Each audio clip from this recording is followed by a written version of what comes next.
This November, Floridians have an opportunity to shine literally as the pro life haven of America when voters decide whether or not Amendment 4 gets added to the state constitution. Now, that's the amendment to limit government interference with abortion. What a mouthful. Now, if that name sounds bad, well, just hold on because the proposed amendment itself is even worse than the name. And here to tell us more about it is John Stemberger. He's the president of Liberty Counsel Action and former president of the Florida Family Policy Council. John, welcome back to Washington Watch. Thank you for joining us. Jody, great to be with you again. All right. Now, for those in our audience right now who are not in Florida, tell us what Amendment 4 is, what it's all about. So this is an extreme and deceptive constitutional amendment that is being proposed for our state constitution. It will appear on the ballot in Florida on November 5th, along with the presidential election. It has been funded and contrived by the same suspects that's done this all around the country. So George Soros, the ACLU, Planned Parenthood, and others formed a coalition. They spent $12 million just getting the petitions to get this on the ballot. But it is very, very dangerous. If this passes in Florida, it will be permanent. The legal pro-life amendment will be, pro-life movement will be over. We'll still have pregnancy centers, we'll still have advocacy, and we'll still have education. But this will basically shut every single pro-life law down and challenge everything that exists, including health and safety standards, parental consent, whether a doctor should do an abortion or not. It will allow public funding of abortions. It's just an extreme amendment that definitely Joe Lunchbucket, even pro-choice voters, pro-abortion rights voters, they will not support this if they really understood the impact of it.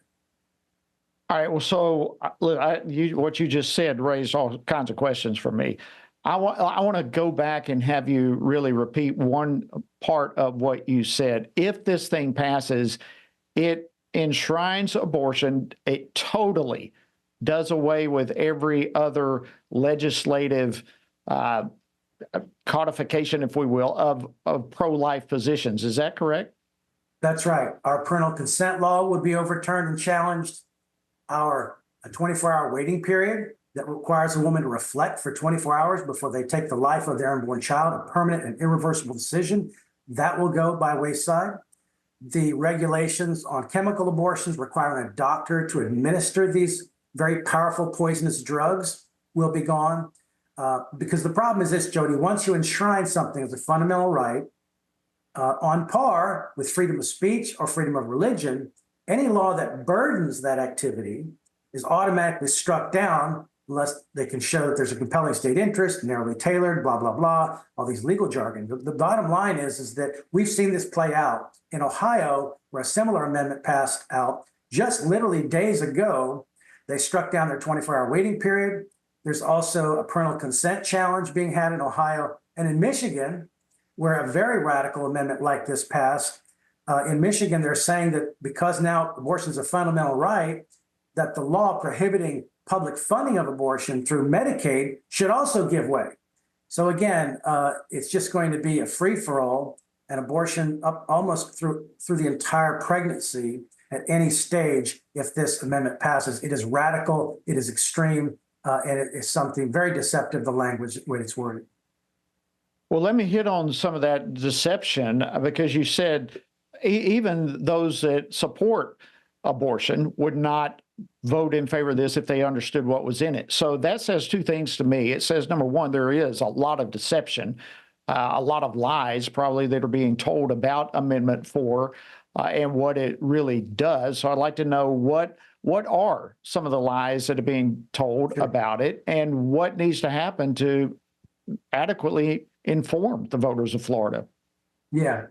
Well, the first part of the amendment summary says no law shall prohibit, penalize, delay, or restrict abortion before viability. Now, this sounds like Roe versus Wade. This sounds like a compromise. This sounds like after viability, the state could then regulate, provide some restrictions for abortion. So this sounds like where middle America is, right? No law shall prohibit, penalize, delay, or restrict abortion before viability. In the focus group, some people just read the word viability and they thought, oh, this is a pro-life amendment, let me vote for it. Pro-lifers did that. problem is the second part, which is or when necessary to protect the patient's health as determined by a healthcare provider. So the problem with this is the word health, Jody, has been very broadly construed. The same day that Roe versus Wade was decided, a case called Doe versus Bolton was decided. It's a U.S. Supreme Court case, a hospital abortion case. And the U.S. Supreme Court defines health extremely broadly. And they basically said it includes all factors including mental, physical, emotional, psychological, familiar, and even a woman's age. The Supreme Court then goes on to use the World Health Organization's definition of health as well. They cite to that, which is a complete state of physical, mental, and social well-being. Well, any mental stress, and when a woman is pregnant, she has all kinds of issues that affect her health in some way. There's back pain, there's fatigue, there's nausea, cramping, depression sometimes. So basically, this amendment would allow abortion for any symptom that's necessary as a matter of being pregnant. So it's extremely broad, extremely radical, and it talks about the healthcare provider. They could have used the word doctor, Jody. They didn't. There's a reason they didn't use the word physician. They used the word healthcare provider. There's no definitions at all in this amendment, which is the biggest problem of all. When we had our medical marijuana amendment here, it was 4 pages of definitions.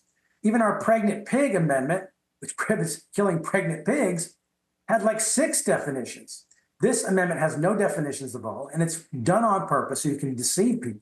There's 4 places in Florida law where healthcare provider is defined, and only one of them involves any doctors. The other one has like dental technicians and massage therapists and all these different things, school counselors. So basically anyone, especially abortion clinic workers, will be able to determine whether a woman's health is burdened enough to protect it by getting an abortion.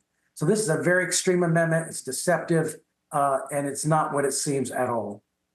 All right, for all of you who are watching and or listening in Florida, or those of you who know people in Florida, this is the time to step up and vote no on Amendment 4. But get others informed real quickly. Is there a website people can follow this, John? You go to lcaction.org, lcaction.org. We can take them. John Stemberger, yes. President of Liberty Counsel Action, thank you so much for keeping us informed on this.